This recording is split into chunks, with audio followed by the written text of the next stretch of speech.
Okay, activity levels. Now, most people think that losing weight comes down to simply just calories in and calories out. But if your activity levels are all over the show, then your results will be too. Today, I wanted to explain what activity levels are, how we use them, and then how changing them invariably can affect your results. Worst case scenario, store your results. So what is your activity level?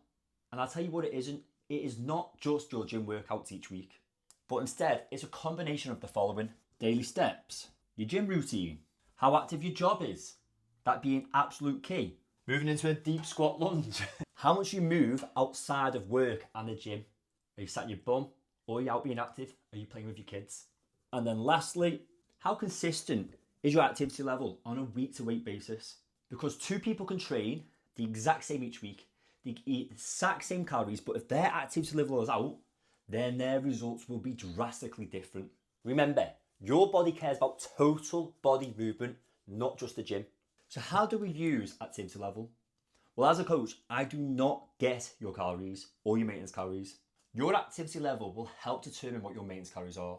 Your BMR multiplied by your activity level equals your maintenance calories. And as you should be well aware now, your maintenance calories are the baseline for everything that we do. Whether that's fat loss, reverse dieting, whether that's building phases, everything works around your maintenance calories. And if we get your activity level wrong, then we're going to get your calories wrong.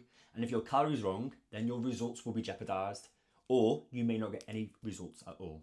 Okay, so how does activity level affect your maintenance calories?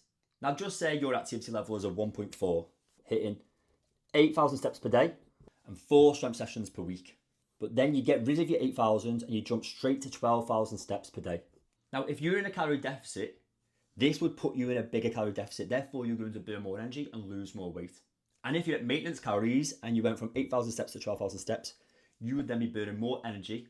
Your activity levels will be higher. Your maintenance calories should be higher. Therefore, you will now be in a calorie deficit because you are burning more energy. The key take home for this part alone is more activity equals higher calorie needs. Less activity equals lower calorie needs. And remember, the body adapts fast and always balances energy in versus energy out. Okay, I'll explain this a little bit more. How this affects your results. If you do more activity than planned, you burn more calories, fat loss may speed up, recovery could suffer, could being the key word, hunger could increase, again, the key word, and fat loss actually could, being the key word again, stall. Remember, more isn't always better, and it actually makes it harder to sustain afterwards. Now, we underlined could being the key word because it depends on what sort of activity you're doing. If you just increase your steps, which are generally low intensity, you increased your daily movements, cleaning around the house, and you've got the timings right, then you'd be fine. But if you're hitting more circuit training, more HIIT, then that's when I think you're going to struggle and suffer the most. Now let's look at it from a less activity point of view. If you're doing less activity, your maintenance calories will drop, fat loss will slow down or could stop, and your weight could increase even if you're on the same food, because remember, your maintenance calories are now lower, therefore you'd be eating in a surplus. This is why your results can change when your activity level consistently changes. So why don't we increase our activity output when we increase our calories during a reverse diet?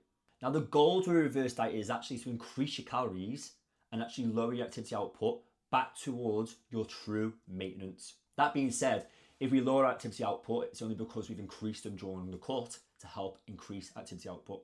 For this, we actually need predictability, consistency, and a stable output. So if you start to suddenly increase your activity output by increasing your steps, your daily movement, your training output, you're actually masking what the reverse is trying to do, and you definitely won't be helping your results. We want the body to respond to calorie increases, not movement increases. So why might we reduce our steps during a reverse diet? And remember, it's not about doing less forever, but it's about suitability and sustainability. Generally, clients are already moving too more or too much, making fatigue high, increasing your hunger, leading to poor recovery. And a small reduction in steps will help with the recovery process, as well as help with hormones, adherence, whilst we try and increase those calories. But also, if your activity level is usually 8 to 10,000 steps per day, and during your cut you increase your steps to 15,000, then your activity level is slightly out. So we need to reduce those steps back to your true activity level. Remember, long term, this is going to set you up for better fat loss, not worse. Now, the biggest mistake people make is changing their activity level without tracking it.